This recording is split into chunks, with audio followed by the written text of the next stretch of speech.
एक ब्रोच दो इस्तेमाल, तो देखिए कैसे। अस्सलाम वालेकुम। आज हम ये ब्रोच बना रहे हैं और ये सिर्फ ब्रोच नहीं है, ये ब्रोच भी है और ये हेयर एक्सेसरी भी है। और एक चीज़ से हम किस तरह दो चीज़ें अचीव कर सकते हैं, यानी एक चीज़ दो चीज़ों में कैसे बदल सकती है। इसे मेरे साथ बनाएं और चलिए चल के देखते हैं कि कैसे बनता है।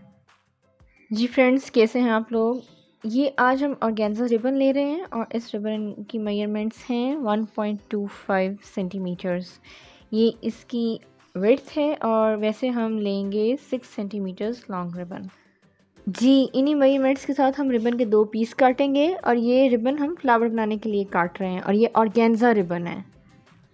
अब रिबन को हॉरिजॉन्टली फोल्ड करेंगे इस तरह के, इसके तमाम सिरे एक एंड्स पे जमा हो जाएं, उन्हें काट के बराबर कर लें। लाइटर लें और लाइटर से इन एंड्स को अच्छी तरह जलाकर हाथों से या किसी टोंग या चिमटी से प्रेस डाउन करें ताकि ये मेल्ट होकर आपस में अच्छी तरह चिपक जाए, जुड़ जाए।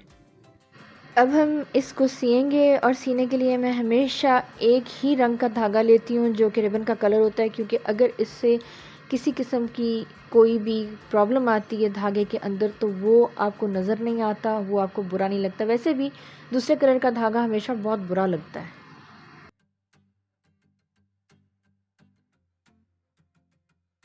अब धागे को खींचें और खींचने के बाद ये देखें कितना क्यूट सा फ्लावर बन गया है। अब इसको नीचे से थोड़ा सा सिएंगे स्टिचेस लेके, वैसे ही जैसे कि मैं सी रही हूँ।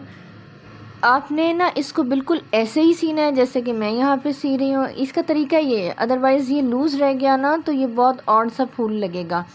और आपने वीडियो को एंड तक ज़रूर देखना है। वीडियो के एंड में मैं आपसे इस फूल के साथ क्या क्या कुछ किया जा सकता है एक ख़ास आइडिया शेयर कर रही हूँ।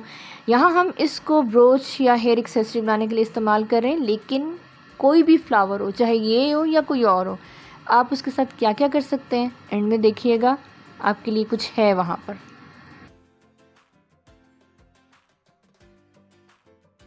ये हाफ पर्ल बीड्स हैं या आप इन्हें स्टोन्स भी कह सकते हैं। एक्चुअली ये स्टोन्स हैं, वैसे तो ऐसे इस तरह हाफ पर्ल्स भी मिलते हैं।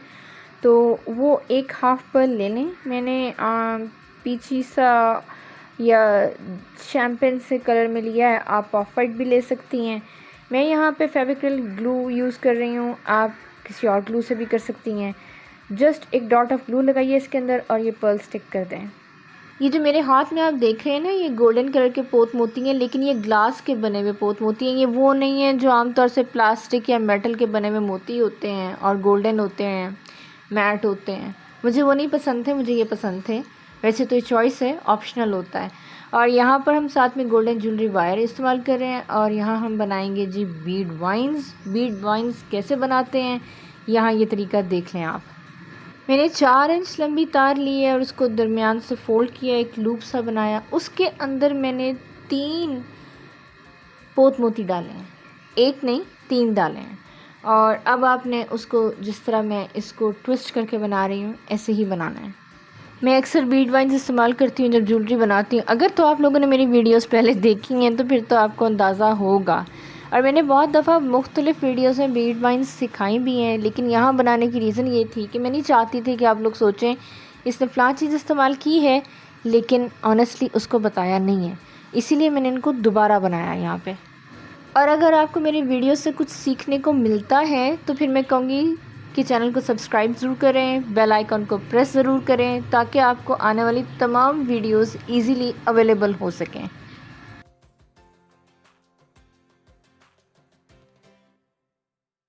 जब हमारी बीड वाइन रिक्वायर्ड लेंथ तक बन जाएगी तो इसकी डंडी को हम निस्बतन ज़्यादा लंबा रखेंगे।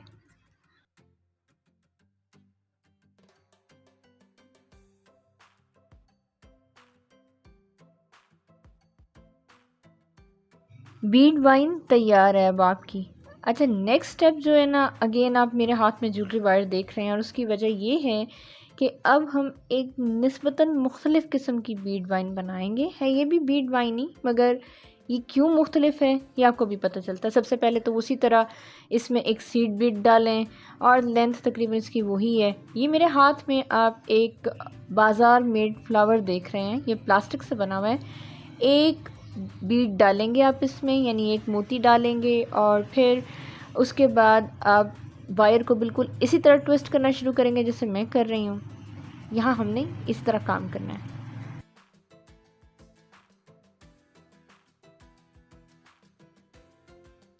अच्छा, अगर आपको लगे कि मोती उस जगह पे फिक्स नहीं हो रहा तो जस्ट एक डॉट ऑफ ग्लू लगाएं और मोती को वहाँ पे फिक्स कर दें।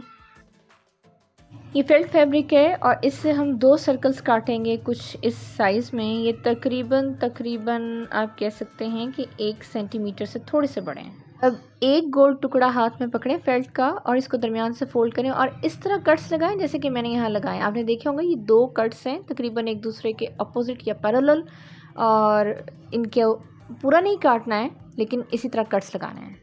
ये जो आप मेरे हाथ में देख रहे हैं ना, ये इलास्टिक है और ये स्मॉल साइज़ का इलास्टिक है। आपने भी स्मॉल ही लेना है, बड़ा या वाइड मत लीजिएगा। और इसको उन कट्स के दरमियान से गुजारें जैसे कि आप स्क्रीन पर देख रहे हैं। एक्सेसिव इलास्टिक काट कर फेंक दें। और हाँ फ्रेंड्स, मैं आपको एक चीज़ बताना भूल गई कि मैंने इसके सिरों को पहले जलाया था, या अब बर्न कर लें, लेकिन बर्न करने अगर इलास्टिक के सिरों को बर्न नहीं करेंगे ना तो ये फ्रे होते हैं, रेशा रेशा होकर अलग हो जाते हैं।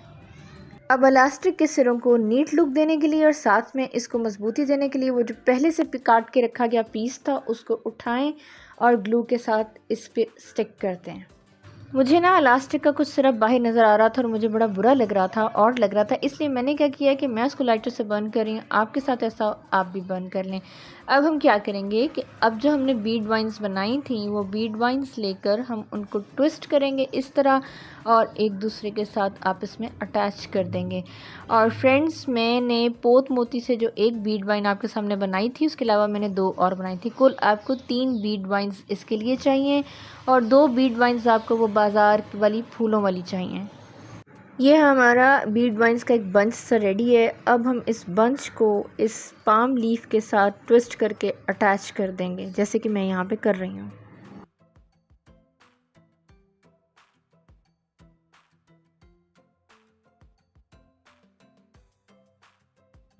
फ्लोरल टेप लें और इसको इसके ऊपर रैप कर दें। मेरी फ्लोरल टेप का कुछ एडहेसिव कम हो गया था इसलिए मैंने UHU इस्तेमाल किया। यूजुअली तो इसके साथ UHU इस्तेमाल करने की ज़रूरत ही नहीं पड़ती है। ये वायर कुछ ज़रूरत से ज़्यादा लंबी थी इसलिए मैंने अपनी ज़रूरत के मुताबिक उसे काट लिया। अब इसको हाथों से फिंगर से एडजस्ट कर लें। अच्छा जी, अब आती है उस पीस की बारी जो हमने इलास्टिक के साथ तैयार किया था। तो ध्यान से इसकी उल्टी साइड पे ग्लू लगाएं और इसको इस तरह स्टिक कर दें। स्टिक इस तरह करेंगे कि इलास्टिक का वो हिस्सा जो पॉकेट की तरह का लगता है वो बाहर की साइड पे आना चाहिए। इस चीज़ का ख्याल रखिएगा।